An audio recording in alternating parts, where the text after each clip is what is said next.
Good morning everyone. Welcome back to the online study of Max Divine Educational Hub. I hope you are all fine. This is Ruma, your Urdu teacher. Your Urdu class has been started. बच्चों, हमारे FA first complete हो चुके हैं।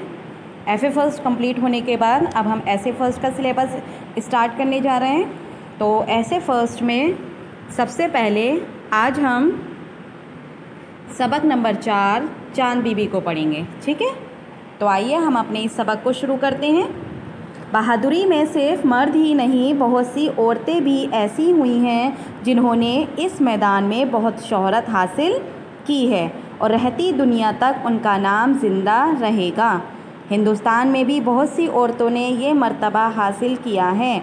ऐसी ही औरतों में एक नाम है चांद बीबी का। हमारे मुल्क का बच्चा बच्चा चांद बीबी को उनकी बहादुरी की वजह से जानता है।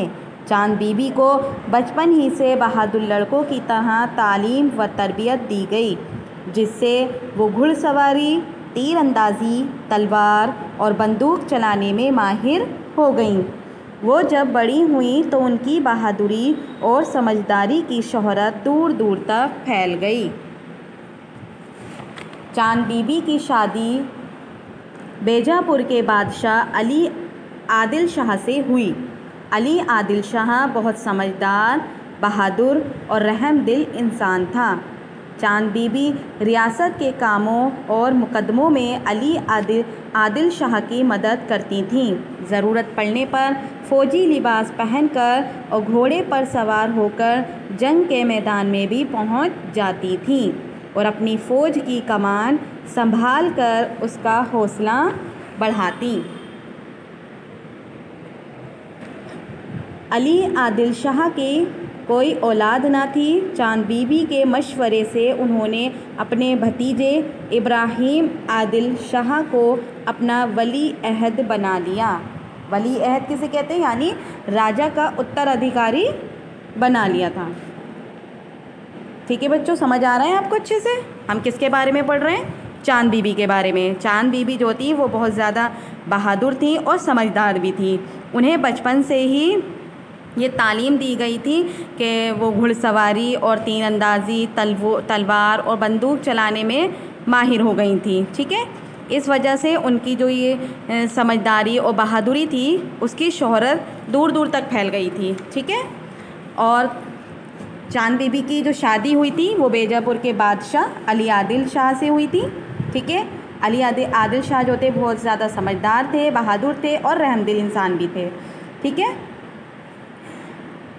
अली आदिल शाह की कोई औलाद नहीं थी। चांद बीबी के मशवरे से उन्होंने अपने भतीजे इब्राहिम आदिल शाह को अपना वली अहद बना लिया। ठीक है, अली आदिल शाह का अचानक से इंतकाल हो गया। अली आदिल शाह का अचानक से इंतकाल हो गया। अली आदिल शाह कौन थे बच्चों? चांद बीबी के शौहर। ठीक है, इब्राहिम आदिल शाह को बेजापुर का हुक्मरान बना दिया गया।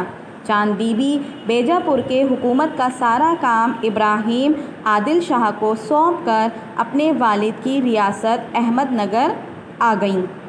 अहमदनगर आते ही चांद बीबी को अकबर जैसे ताकतवर बादशाह की फ़ौज का मुकाबला करना पड़ा।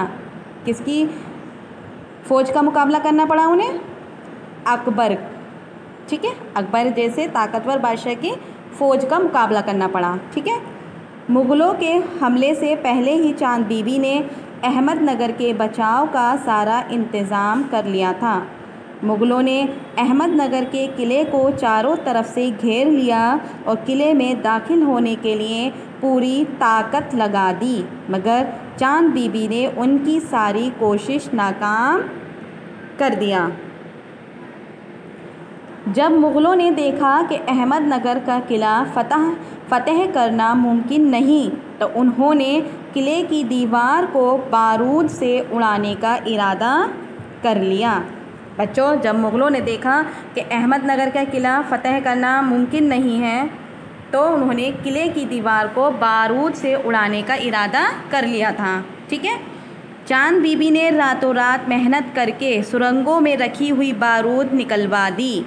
हाँ, एक सुरंग का पता ना चल सका। एक ज़बरदस्त एक धमाका हुआ और किले की दीवार का एक हिस्सा गिर गया।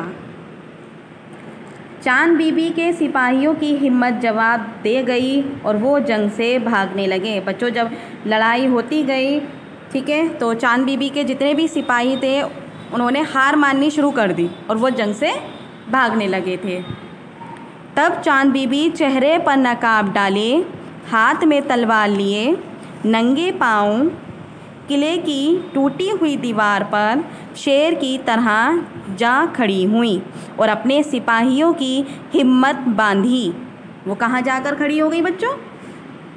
किले की टूटी हुई दीवार पर शेर की तरह जाकर खड़ी हो गई और अपने सिपाही, यानी जो उनके सिपाही थे जो जंग से भागने लगे थे, उनकी हिम्मत बांधने लगी और कहने लगी,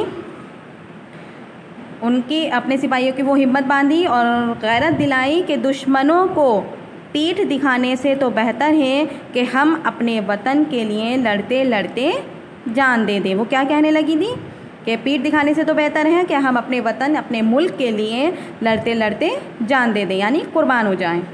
चांद बीबी की ये हिम्मत और बहादुरी देखकर उनके भागते हुए सिपाही वापस लौट आए और जी जान से मुग़लों की फ़ौज पर टूट पड़े। मुग़लों ने हज़ार कोशिशें की, लेकिन किले पर शेर की तरह खड़ी हुई चांद बीबी के सामने मुग़लों की एक ना चली और उन्हें पीछे हटना पड़ा। बच्चों, जो उनमें जंग हो रही थी मुग़लों में और चांद बीबी में, तो मुग़लों ने बहुत सारी कोशिशें की कि उनको हरा दें, लेकिन चांद बीबी के सामने मुग़लों की एक ना चली और उन्हें पीछे हटना पड़ा। मुग़ल फ़ौज, जो कि ख़ुद ही एक बहादुर फ़ौज थी, एक जाबाज़ और होशियार औरत की हिम्मत और हौसला देखकर हैरान रह गई और बेबस होकर अकबर की फ़ौज को चांद बीबी से सुलह करनी पड़ी। बच्चों, जो मुग़ल फ़ौज तो खुद ही एक बहादुर फ़ौज थी, ठीक है, और लेकिन वो ऐसी औरत, होशियार औरत की हिम्मत देखकर, हौसला देखकर वो फ़ौज भी हैरान रह गई और बेबस होकर अकबर की फ़ौज को चांद बीबी से सुलह करनी पड़ी, यानी समझौता करना पड़ा। चांद बीबी को उनकी बहादुरी पर चांद सुल्तान का खिताब भी दिया। इनकी बहादुरी की वजह से इन्हें कौन सा खिताब मिला बच्चों? चांद सुल्तान का, ठीक है। प्यारे तालिबे इल्मों, ऐसी बहादुर, समझदार और होशियार थी चांद बीबी। बच्चों, आपको समझ आया कि चांद बीबी कैसी थी? बहादुर, समझदार और ऐसी होशियार थी। हमारे मुल्क की तारीख़ी ऐसी औरतों से भरी पड़ी है जिनका नाम हमेशा इज़्ज़त से लिया जाता रहेगा। बच्चों, हमारे मुल्क, हमारे हिंदुस्तान की तारीख़ में ऐसी औरतों से भरी पड़ी है जिनका नाम हमेशा इज़्ज़त से लिया जाता रहेगा, ठीक है। तो इसी तरह बच्चों, आज हमारा ये सबक यहीं पूरा हो जाता है। उम्मीद करती हूँ आपको अच्छे से समझ आया होगा। इंशाल्लाह अगली क्लास में मिलेंगे। तब तक के लिए अल्लाह हाफ़िज़।